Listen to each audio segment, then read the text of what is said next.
You know it's going to be a good stream today because your boy just got done bumping some Creed. And you know what? Little fun fact. As I was on the Creed Spotify page, I noticed this. Couldn't believe it. Higher isn't the most played song by Creed. It's actually One Last Breath. I would have assumed Higher runs away with all the, compared to all the other songs. At least doubles every other song that they have. But no, One Last Breath. I don't know why. Whenever you think Creed, you think the song Higher.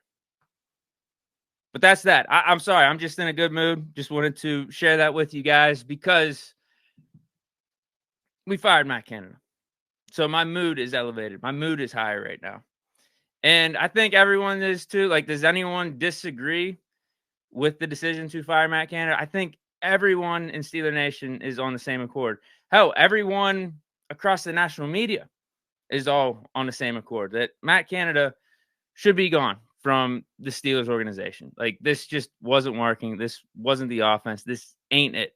His tenure with the Steelers left a lot more to be desired. We can all agree on that. Did anyone want to keep Canada? I guess that's my question. Did anyone want to keep Canada?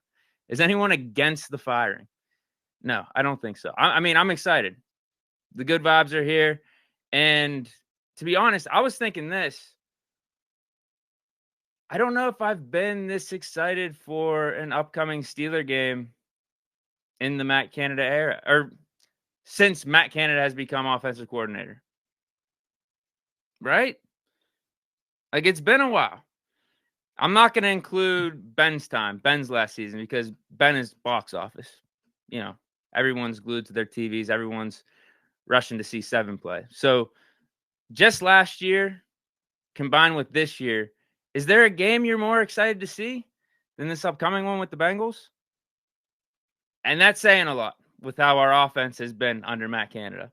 We fire him, and I think the vibes, the excitement level, the breath of fresh air, the new life that is now in Steeler Nation, like, that says a lot. That really says a lot. I guess you could say opening day this year against the 49ers, like, that's a big game. Obviously, the first week of the season, people are really excited.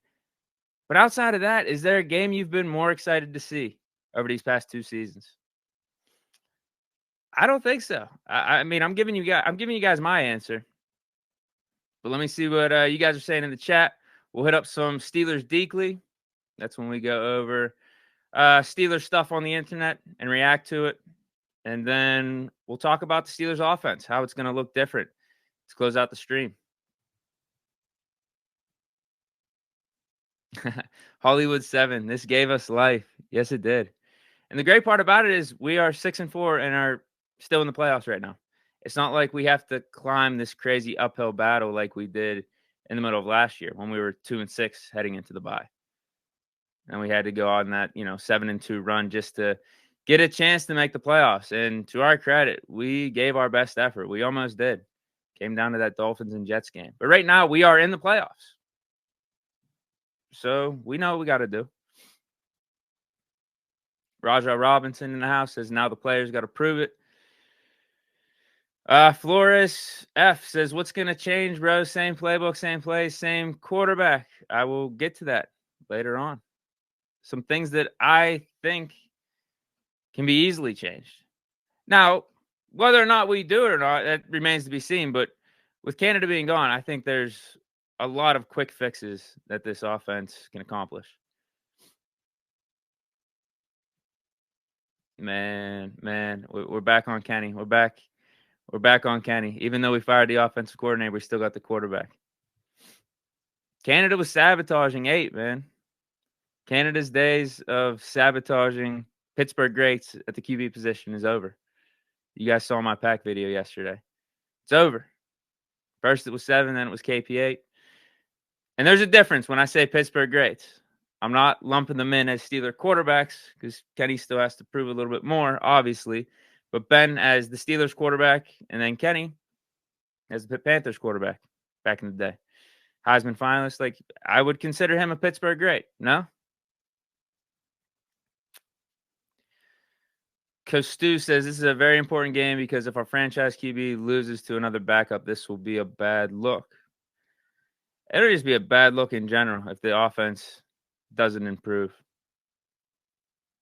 I don't think it has to do with the backup quarterback thing necessarily. Because if the Bengals backup quarterback carves up our defense, that's more on the defense. Like I think we shouldn't be giving up more than what we gave up against the Browns in DTR. Like we shouldn't be giving up more than like 13 points in this one. But then it's up to the offense to at least score more than 13 points. Can we get in the 20s? Let's get back to that. Devontae Tucker, what do you think about Najee? Yeah, that'll be interesting because I think it's clear Jaylen Warren has been the better running back when you look at the two. But there is a case that we weren't setting up Najee Harris for the best of success. It felt like every time he was out there, we were running the ball, almost like an 80%, 85% chance guaranteed.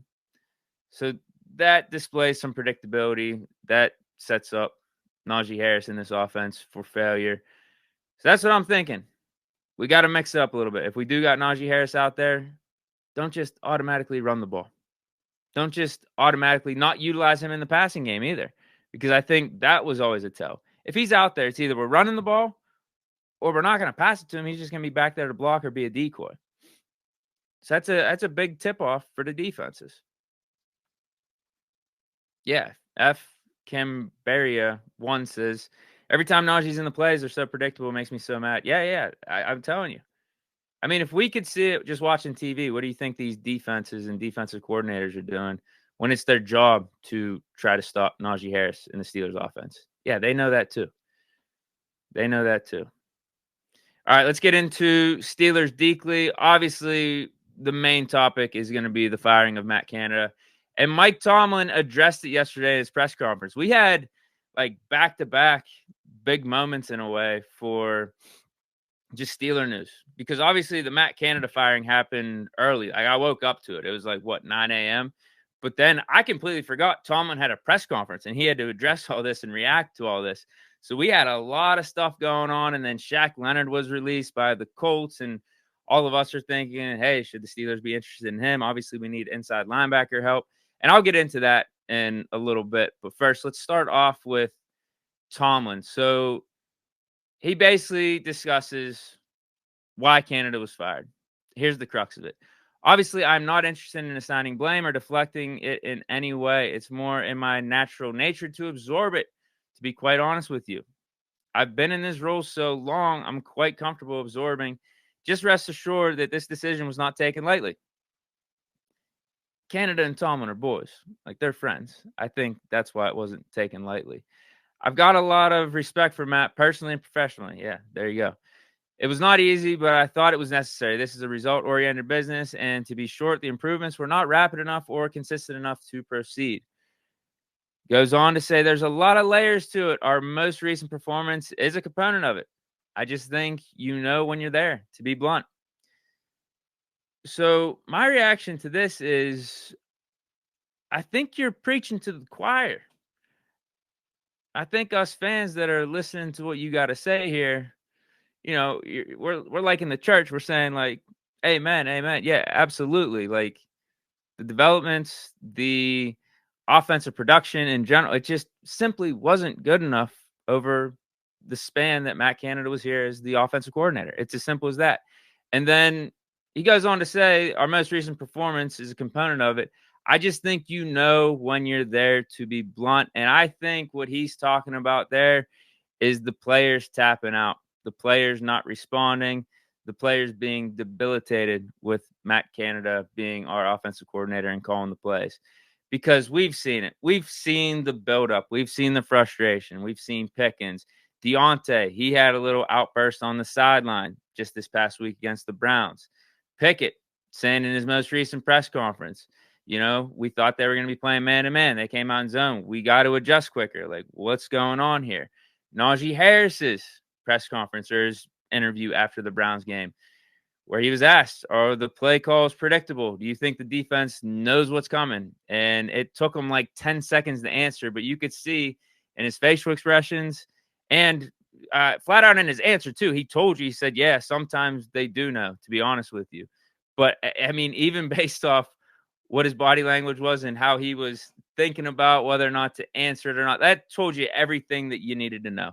There's probably even more depth to just what his answer was based off of his body language and facial expressions. So yeah, I mean, this is all there. Tomlin, I think, is spitting facts.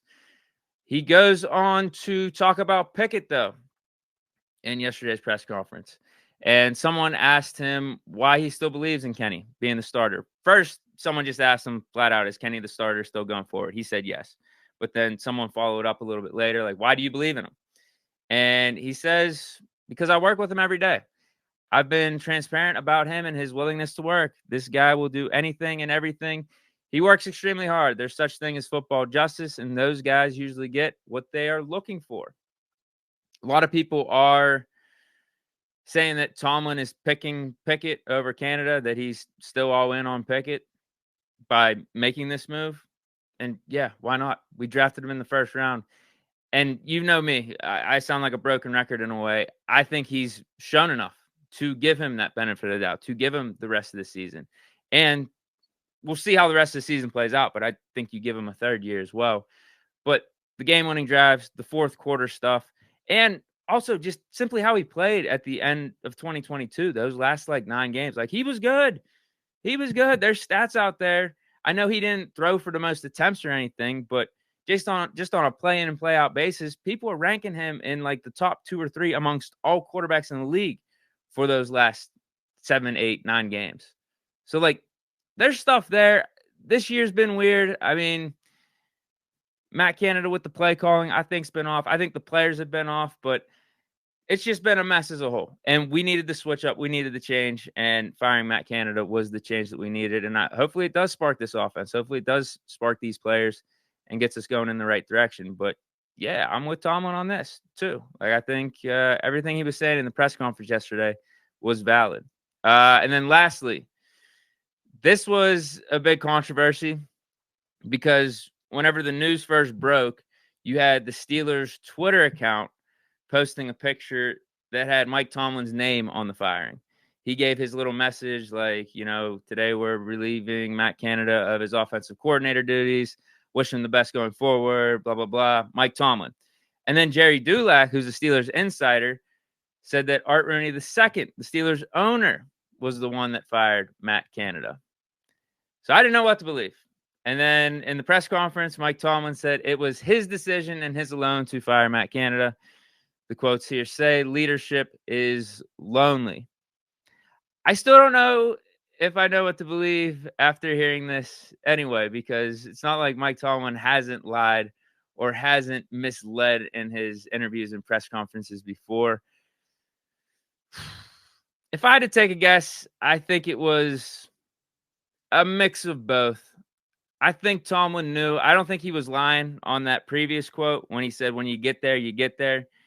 He saw the locker room. He saw the players' reaction. He knew what he had to do as the leader of the team, and that was to get rid of Matt Canada. So if I had to lean, I think it's 70% Tomlin. And it's not like Rooney was holding him back. So, I mean, Rooney was probably thinking it himself, but maybe he defers to Tomlin on some of these decisions. But if Tomlin was feeling it anyway, both gave the green light, and that's why we're at where we're at right now. And Matt Canada is no longer the Steelers OC. Last 2 things I wanted to get to for Steelers Deekly. We did sign 2 new players, and one of them is just on our practice squad. Well, actually 3. Miles Jack, we've known about that for the last couple of days, and we're familiar with him. So I don't really think I need to talk about him anymore. It's just flat out a good signing. We need extra inside linebacker depth. He could replace Quan Alexander from a coverage standpoint. Not fully. I do think Quan Alexander is the better player, but Miles Jack is really solid. He was a former second-round pick for a reason. Borderline Pro Bowler throughout his career and played well for us last season outside of the injuries. And he's still young. I think he's, 28? Turning 29 soon. So we'll see how he does in terms of his development and the practice squad, knocking off the rust and everything. Hopefully we could see him at some point in December. But the 2 other signings we made, one was another inside linebacker, and that's Blake Martinez. He got signed to the active 53, so we might actually see him this week. He was on the Carolina Panthers practice squad. And his story is weird / funny at the same time. As you can see, he's been in the league for a minute, 7 years, been a productive player, has some seasons where he has 5 sacks, 3 sacks, and that's good for an inside linebacker. You know, you're not rushing the passer all the time, but then you're seeing the one season he led the league in tackles, averaging like $140, $150 tackles for those seasons in Green Bay. Like, he's a productive player. Not exactly what we're looking for in terms of coverage, but fits that thumper type of role.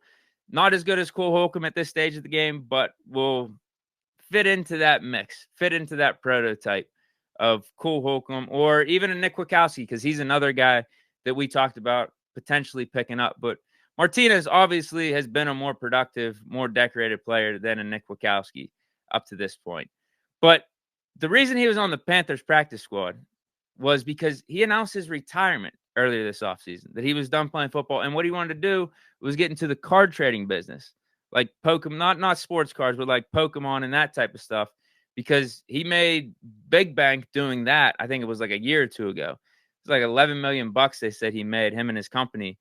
And then fast forward over these like next like 3, 4, 5 months since he retired this whole offseason, apparently he's been scamming people the whole time. Apparently his business have been sending like pack opening. They've been doing pack openings. Sorry, I'm going to botch this up. Pack openings. They've been doing pack openings, but they've been sending different cards to customers. And, enough people were getting scammed like that. And finally, Martinez and his company got called out for it. But his response was like, there's more than meets the eye. There's been a bunch of different stuff going on. Not everything out there based in terms of the reports on all this is true. So, yeah, that business went down the tubes, decided to unretire, ended up on the Panthers practice squad. Now he's with the Pittsburgh Steelers. So there you go. The next guy that we signed is Eric Rowe. He is on our practice squad. He's with Miles Jack, so he's not in the active 53 just yet. He's like a cornerback / safety. 31 years old, been in the league for a minute. This will be his 9th year in the league. Yeah, as you see, 4 years Miami, 3 years New England, 1 year with Philly. That adds up to 8 years. This will be his 9th year. Former Super Bowl champion with the New England Patriots, but he was more of a role player there. Obviously played more with the Miami Dolphins. You can see the production that he had with them over the past 4 seasons. This got to be something to do with like the Flores connection, because he went to Miami with Flores, also was up in New England with Flores. We had Flores as a defensive assistant last year. So that probably has something to do with it. There's familiarity, but also because we're hurting in the secondary. Elijah Riley just went down with an injury. I think we put him on IR, and he was supposed to be a guy that was a replacement for Minkah Fitzpatrick, was a replacement for some of our inside linebackers that went down. He's one of those versatile pieces you can move all over the field. So, yeah, he's down. Minkah's been down. Keanu Neal's on the IR. So this one makes sense. We'll probably see Rowe sooner rather than later, just because we're going to need him. Unless Minkah comes back this week, potentially. We still could use the depth, though, because Keanu Neal is on IR. I think that's for at least 4 weeks. But, all right, that's it for Steelers Deekly right now. Let me check in with the chat real quick, and then we'll get to the final topic. See if you guys had anything to say on what I just went over. Flores says Blake got scam game. Roger Robinson says keep them Pokemon cards away from him. LOL. Yeah, he made the bold move of retiring and saying like, yeah, I can make more money trading Pokemon cards, and I don't have to get hurt. I don't have to put my body in harm's way. Man, little did we know that's why he was making all that money. He's scamming people. Man.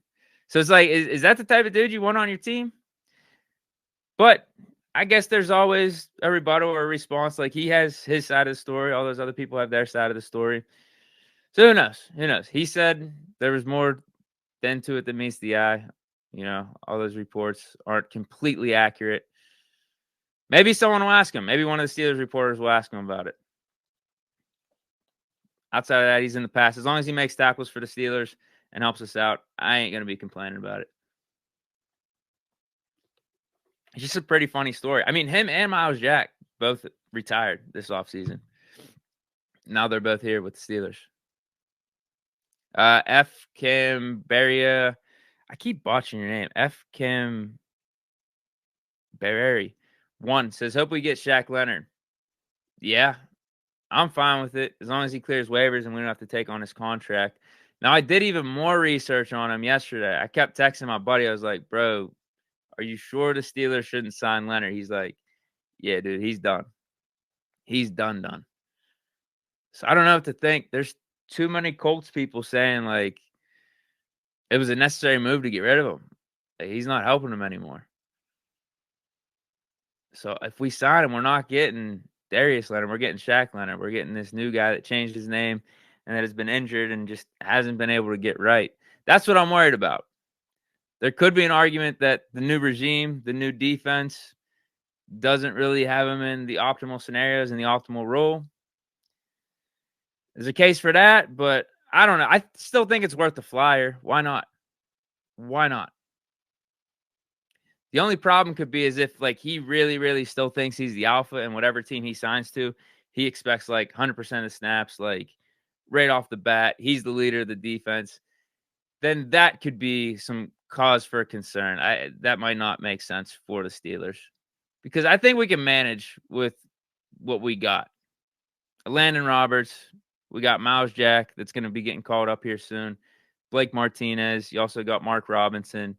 Keanu Neal, even though he is on IR, he'll be coming back in late December. See, I think we can manage. It's still worth a try, though. If he wants to come here, if there's mutual interest, why not? Big Ben 000 says, I think Shaq needs a new change of scenery. Yeah, that's fair. Yeah, I mean, that's the case for signing him. Rajah Robinson said he's either slow or playing lazy. Yeah, that's what Colts people are saying. Like, he looks slow out there. Looks slow. Like, Zeke made a miss last week. Like, washed up Zeke Elliott. Yeah, Rajah Robinson goes on to say, yeah, he's done, especially after that injury. Yeah, so I'm seeing even within the chat, you guys, like, have mixed feelings on it. Some people think he's done. Some people think it could be a change of scenery. Why not? Low risk, high reward. B. Wilson 585 says Shaq would be perfect for us. Yeah, it's not worth it's worth spinning the tires on. It's not going to kill us. All right, let me get to the big news from yesterday. Matt Canada gone. But now, what do we do going forward? How's the offense look? How's the offense change? Some of you guys aren't as high on an offensive improvement for these last 7 games. Others, like me, are ecstatic. So let me give you my 4 reasons why I think the offense improves. 1, Matt Canada's gone. Matt Canada has been not good, to put it lightly, as the Steelers offensive coordinator and calling plays for us these last 2.5 years. You know the stats, you know the rankings. I don't have to go over all that. But I think with Matt Canada just being gone, just being out of here, we get an instant energy boost from our offensive players. We get that shakeup that we needed that gives the players like a newfound sense of accountability and empowerment. No more feeling like you are climbing an uphill battle whenever you go out there on the field. No more feeling like no matter what I do out here, my offensive coordinator and this coaching staff is not going to be setting me up for the most optimal scenario. Now, I get it. Players got to play this and that, but it's just insane to think about that, you know, no matter what situation you're put into, right? No matter what situation. And with Matt Canada, it seems like he's never elevated a player. He's never done anything to make you say, wow, this is amazing. The schemes are like incredible here. The schemes are elevating all of our players. Like, we've never got that. So it's crazy to think that the players should just be expected to go out there and play and win their one-on-ones. And I get that. You should. But at the same time, it is the offensive coordinator's job to get your players set up in the right positions and to elevate players. Like, you see it with Mahomes and Andy Reid. You don't think Patrick Mahomes benefits from having Andy Reid out there. You don't think Tua benefits from having Mike McDaniels out there calling plays. Jordan Love with Matt LaFleur. Like, there's so many guys. There's so many of these, like, offensive gurus, these QB gurus that have popped up that help their quarterbacks out. So I think it's just asinine. I think it's insane to say, like, oh, Matt Canada doesn't have to elevate our players, doesn't have to scheme up things to give us an advantage. Players just got to play. Like, who does that? Who thinks that way? Like, it is so foolish to think that way. So now I just think we hit a breaking point with all this where, yeah, we do got to play better. The quarterback's got to play better. O-line's got to play better. Receivers got to play better. Essentially, everyone except Jaylen Warren on offense has to play better. But I also think morale could have something to do with it. If you're going up against not only defenses, but against your own schemes and play callers, game in and game out over the last year and a half, you're going to just hit a point where you're not responding and the morale's down. So I think automatically we get like an energy boost. We get that shake-up boost that we needed, that wake-up call. And now it is on the player. Like, this is empowerment. This is accountability. Like, okay, give us some stuff that you like to run. Because I'm sure Mike Sullivan and Eddie Faulkner are going to be doing that because they're thrust into this position of power where just out of nowhere, like, hey, from one day you guys are just the quarterback coach and then the running back coach. Now you guys are like split offensive coordinator and split play callers out there. Obviously, you're going to hear from the players. Like, we hit this point where we fired the dude that was calling the plays. Like, things weren't working. Hey, players, what do you think will work? Here's what we think. I think it's going to be a collaborative effort, and I think the players are going to be accountable and empowered.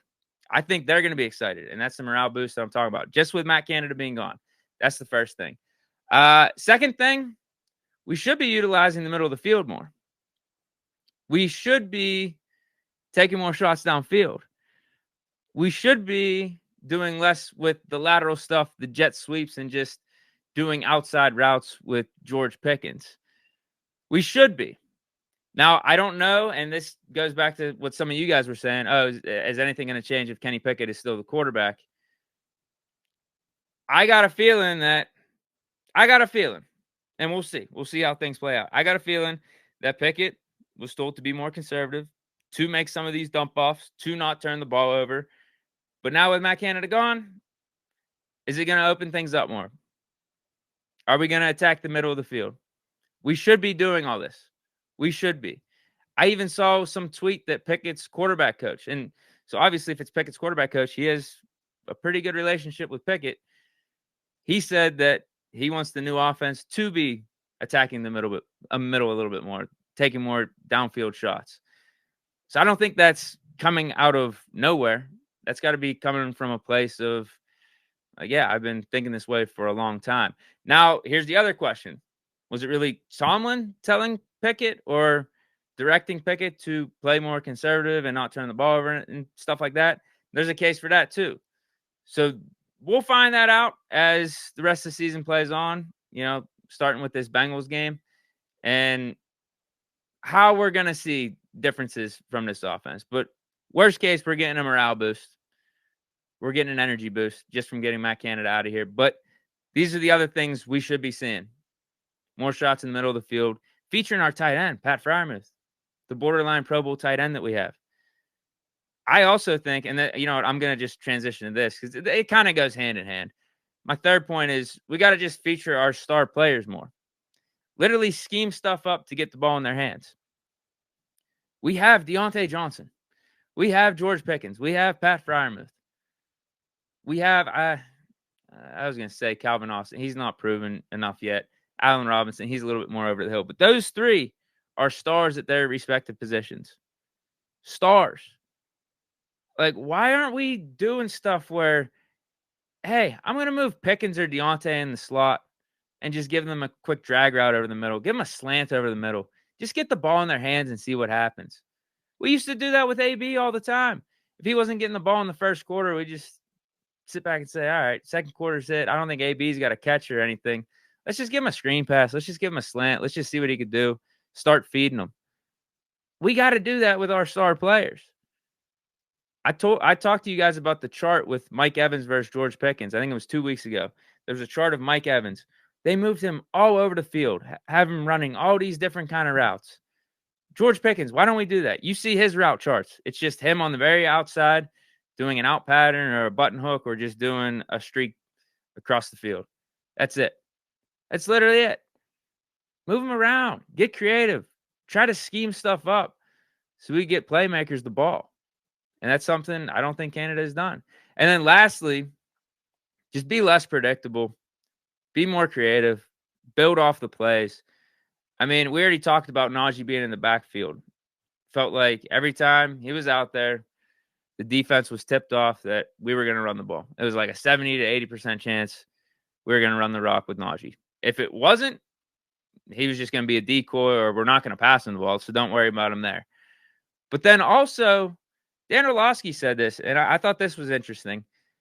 There were times we would only run a certain play out of a certain formation. So if we line up in a formation, we would only run one play out of that. So you mean to tell me, Dan Orlovsky, I mean, he's got to watch all these different games, right? He could tell that, okay, we only got one formation out there. It's probably going to be this play. You got defenses that it's their job, again, to stop us for the upcoming week. You don't think they have an idea that, okay, they're out in this formation. It's going to be that play. Why is that? Because that's what they do all the time. So we got to get more creative, man. Have a formation out there and have like 3, 4, 5, 6 different plays. Have some variables. Have some diversity on what we're going to do and keep the defense on their toes. And that goes back to what I was saying. Like, bro, you can't have your offensive coordinator just calling stuff and it's not helping or elevating your offense out there. That's not cool. Like, it's not cool. I get it. Players got to play better, but it's literally the offensive coordinator's job to put us at an advantage. Not every time. There's going to be bad plays, but more of an advantage than a disadvantage. Again, you don't think Andy Reid does that. You don't think Sean McVay does that. You don't think some of the better offensive coordinators around the league set their offenses and set their players up for an advantage. Matt Canada just has not done that. So, again, I think just having him out of here is going to be helping the offense. What do you guys think, though?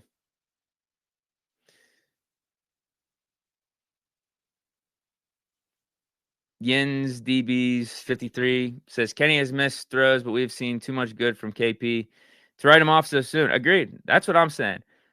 You string these last, you know what? You could even talk about the whole season. Yeah, Kenny, this has not been a great season for Kenny, but he has shown good things from this season, particularly in the fourth quarter. We've seen those fourth quarter stats. Like, that means something. I think his best stretch was end of last year.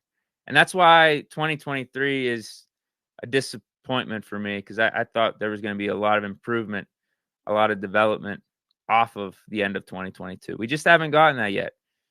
Now, hopefully we do, with Matt Canada being gone.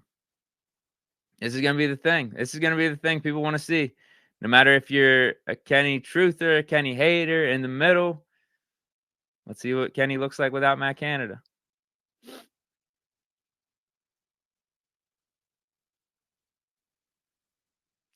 Lord Dre 10. I disagree with this.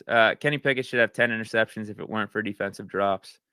I disagree. I don't think he's been putting the ball in harm's way that much. Big Ben 000 says last 8 games of last year show me that KP has what it takes to lead the team. Canada held him back and his confidence went down a ton. This firing will help him out. If not, then it's time to draft another guy. Oscar 400 says you could see it on TV and interviews. Dudes weren't feeling it. Yeah, the offense. Yeah, for sure. That's what I'm talking about.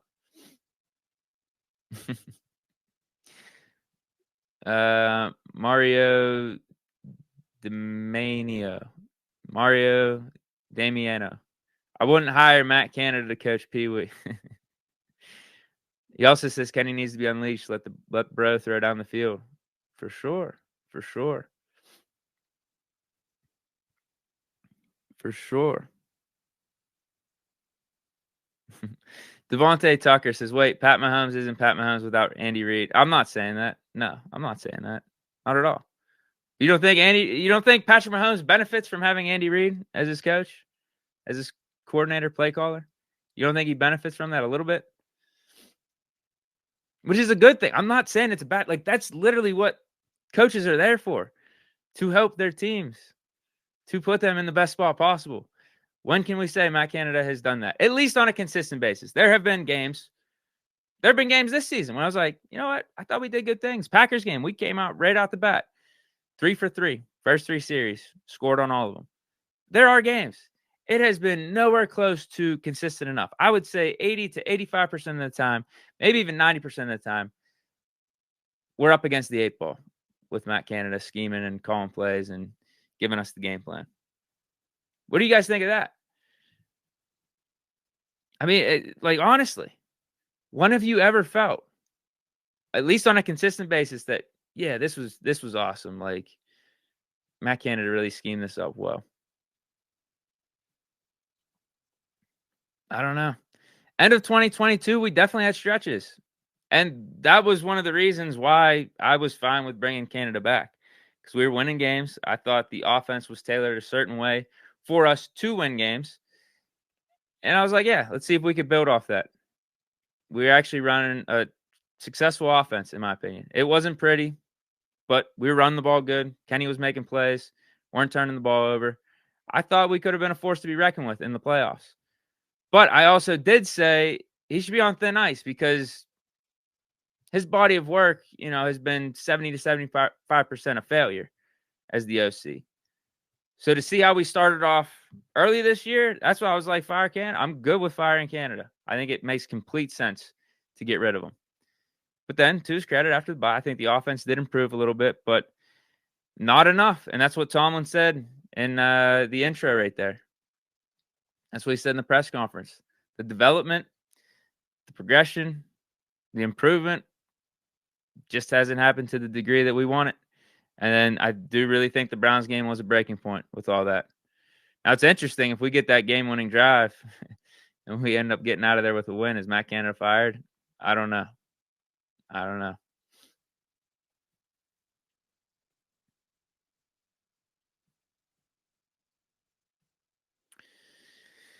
Daniel LaMiller. Hearing players say we expect a certain coverage, but we got a different coverage and couldn't adjust, says it all. Yeah. Yep. Hollywood 7. He's shown flashes of being competent, but an overall failure. Yeah, that's my point. Like, we've seen good things. And haven't I been straight up and telling you guys, like, this isn't a Matt Canada game. This isn't that energy right now. But if you want to go off body of work, then yes, there is still a lot of criticism. There's still a lot of negative, negative perspectives that you could have on Matt Canada. Absolutely. But just in terms of one-off games, no, there have been games I'm like, yeah, Matt Canada, he did all right here.